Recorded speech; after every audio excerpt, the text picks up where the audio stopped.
I was sitting there, minding my own business, trying to figure out if I'd left my phone on silent or if I'd just missed an email from a supplier, the usual grind.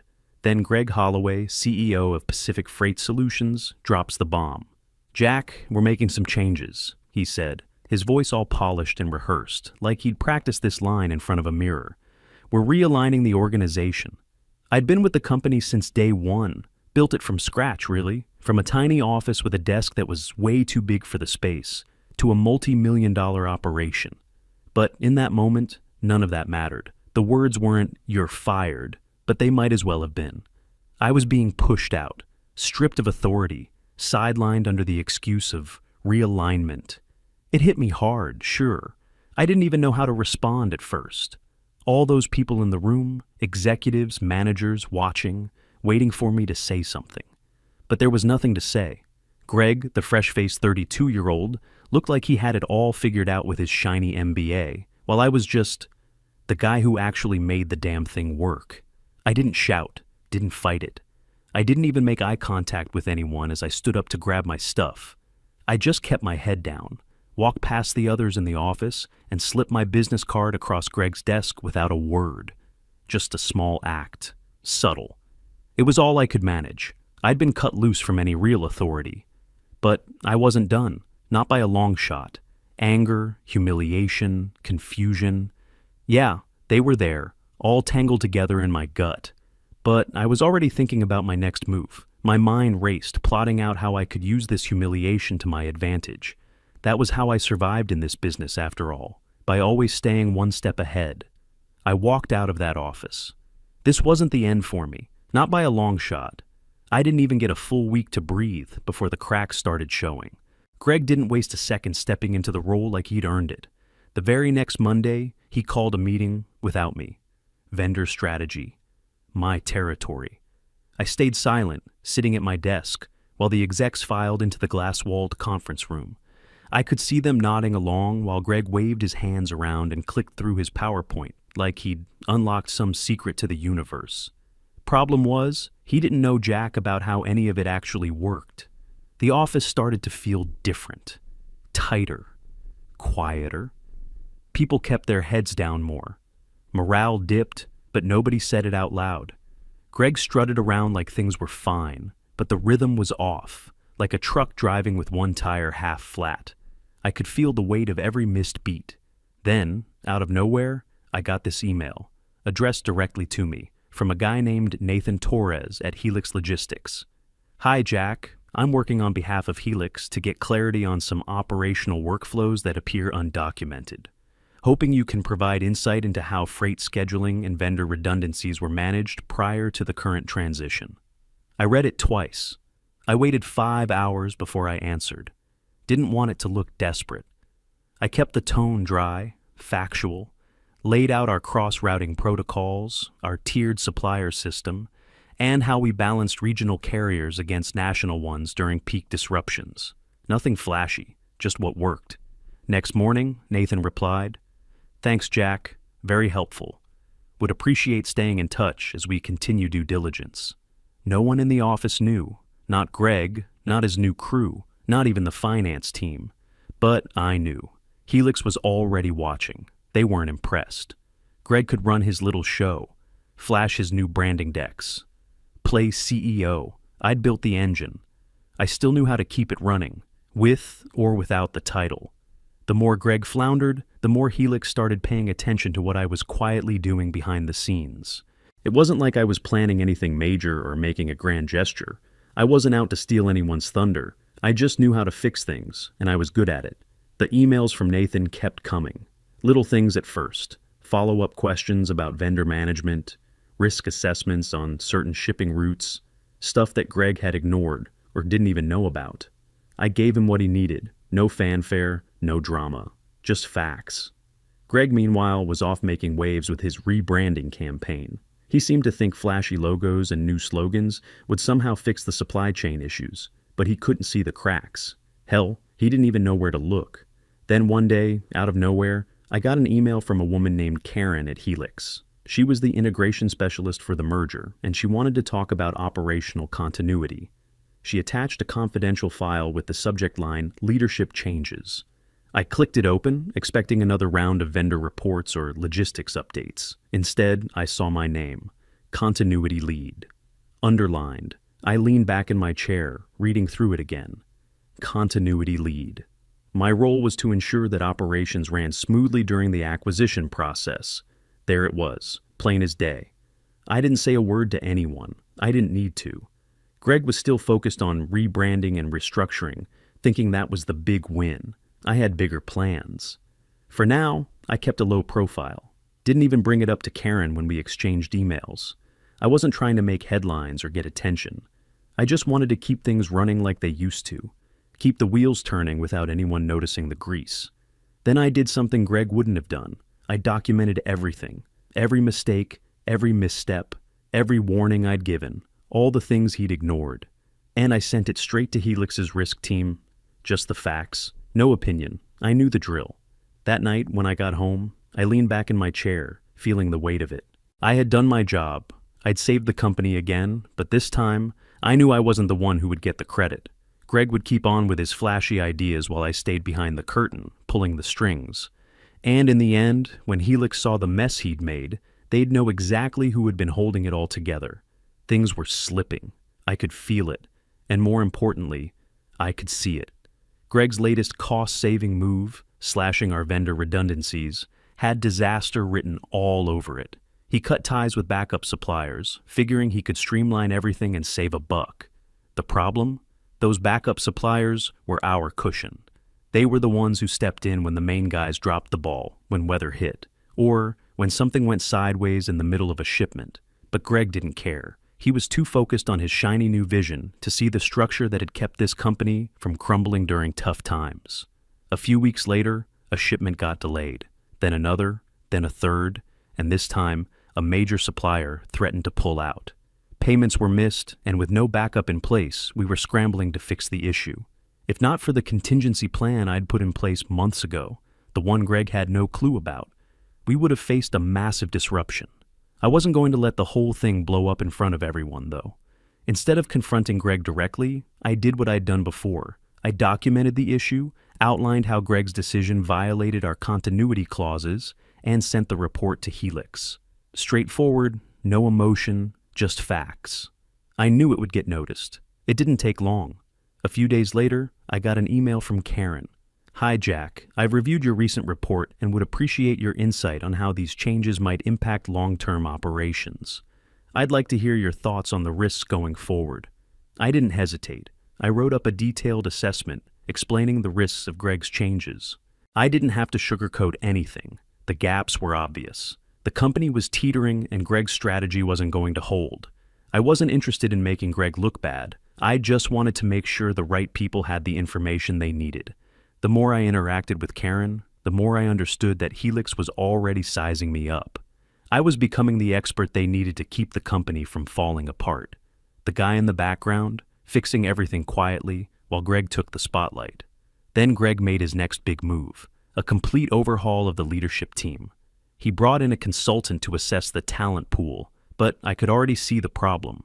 His proposed changes violated the very continuity framework I had built to protect the company.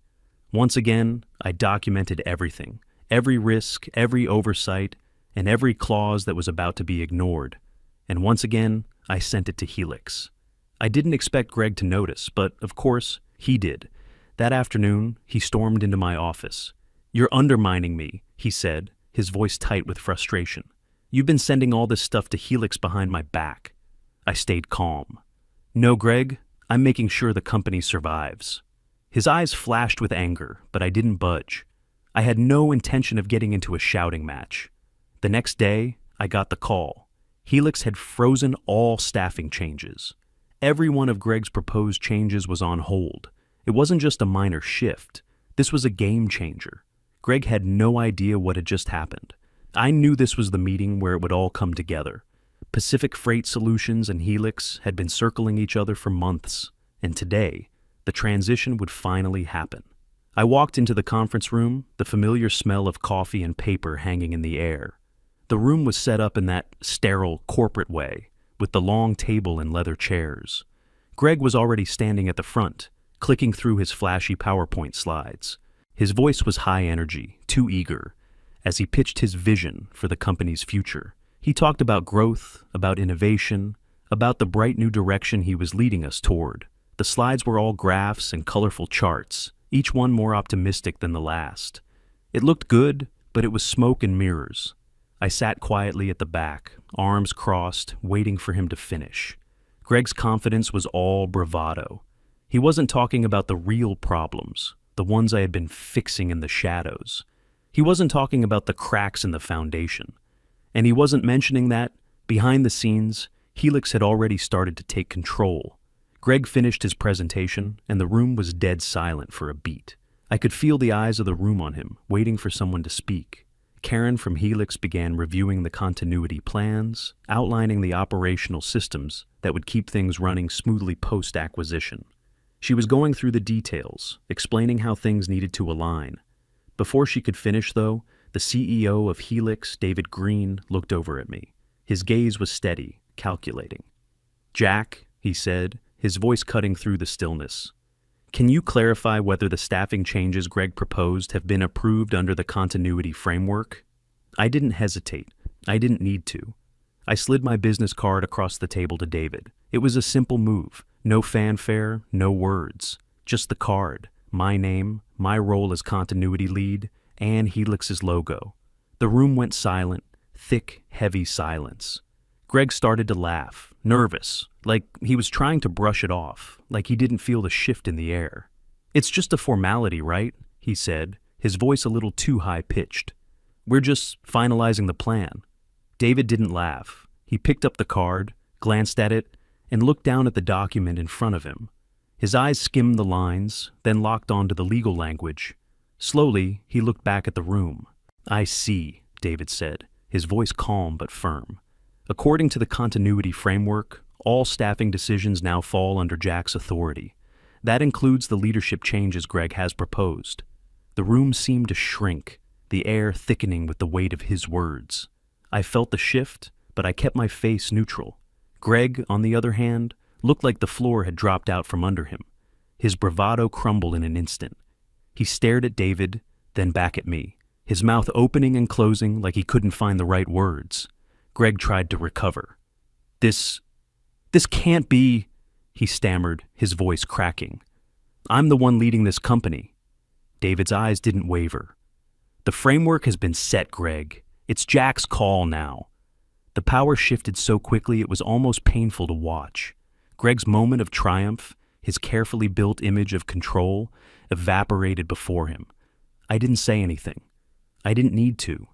The document in David's hand spoke for itself. Greg's reaction was almost laughable. The moment David made his announcement, the shock hit Greg like a punch to the gut.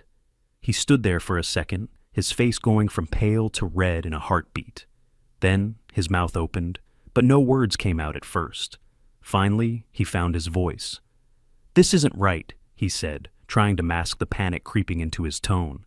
"I'm the one who's been leading the company. I should be the one in charge after the acquisition." David didn't blink. "The decision's been made, Greg. You'll be reassigned." Greg's jaw clenched. His eyes flicked around the room, but no one was backing him up. The board, the Helix team. They all sat quietly, eyes down or focused on their notes. Their loyalties already shifted. His leadership was over. David cleared his throat, the words falling from his mouth like stones. "We've decided you'll oversee regional distribution. You'll be based in Kansas City. It's a vital role, but one that's far from the spotlight." I could feel the air in the room change. Greg was losing control, and he knew it. His face went from red to a sickly shade of gray, and for a moment, he looked like he might explode, but instead, he just nodded, a tight smile pulling at his lips, the kind that wasn't really a smile at all. He turned and left the room without another word, but I could see the wheels turning in his head. He wasn't done yet. Later that day, Greg cornered me in the hallway. His eyes were wild, like a man who just realized the ground had shifted beneath him, and now he was scrambling to hold on.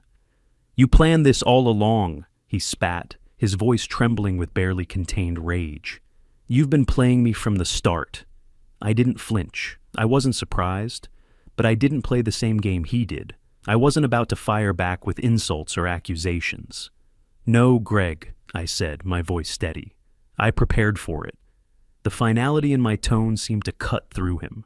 He opened his mouth to say something else, but stopped, probably realizing there was nothing left to say.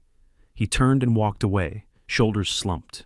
It wasn't long before the reassignment was made official. Greg was sent to Kansas City to manage a warehouse operation. He'd gone from CEO to managing a warehouse, and he couldn't even deny it. The power was gone, and all that was left was the shell of the man who thought he had it all figured out. I didn't gloat. I didn't need to. It wasn't about winning a petty battle. It was about making sure the company didn't fall apart. I went back to my desk, ready to do the job I'd always done. I could feel the shift. I wasn't just the continuity lead anymore. I was the one holding everything together, quietly steering the ship. In the days that followed, I worked with the team to rebuild the company's internal operations. Trust needed to be restored, relationships needed mending, but I didn't need to make a big speech about it. The work spoke for itself. The system started running smoothly again, the delays stopped, and the employees began to relax. They weren't worried anymore. They were confident that, no matter what, things would get done. Things started to settle down after Greg's departure. It wasn't instant, but it didn't take long before the company felt different, quieter, more focused. The chaos that had been creeping in for months finally started to fade. The operational systems I'd put in place years ago, the ones Greg had ignored, were humming again, smooth and steady. We were back to the kind of efficiency that had made Pacific Freight a name people trusted. I didn't pay much attention to the whispers. People were talking, sure, but I wasn't interested in indulging their curiosity. The more they speculated about my role, the more I kept my head down and my focus clear. This wasn't about me. It was about the company getting back on track. I reached out to key vendors, the ones who had been unsettled by the acquisition. I reassured them, reestablished those relationships with quiet confidence. They didn't need more than that. They needed to know that things were running smoothly again and that they could count on us to keep delivering. A few weeks later, I got an email from Karen at Helix. Her words were brief, but they hit the mark. "Jack, your efforts haven't gone unnoticed. We're entering the next phase of integration, and your work has been instrumental. Thank you." I leaned back in my chair after reading it, a small satisfaction settling in. I wasn't looking for recognition, but it felt good to know that the right people saw what I'd done. They appreciated the work, and that was enough. Not long after, David Green called me into his office. I could feel the shift in the air when I walked in, the weight of the moment pressing on me. We talked for a few minutes, then he got to the point. "Jack, the progress we've seen over the last few months has been impressive. I want to offer you a permanent leadership role within the new company structure, a title that reflects what you've contributed and the direction we're heading." It wasn't a surprise, but hearing it confirmed still hit me differently. I nodded, keeping my expression steady. No grand speech, no drama. I was ready. This was the role I had prepared for, not through manipulation, but through the work itself. David handed me the offer letter, and I accepted it without hesitation. It wasn't about the title, it was about what came next. I had a company to rebuild. We had a future to focus on. I walked out of his office and straight back to my desk, the weight of the job settling over me. But this time, it felt right. The next steps were clear. I would steady the ship, build on the progress we'd made, and make sure nothing slipped through the cracks again.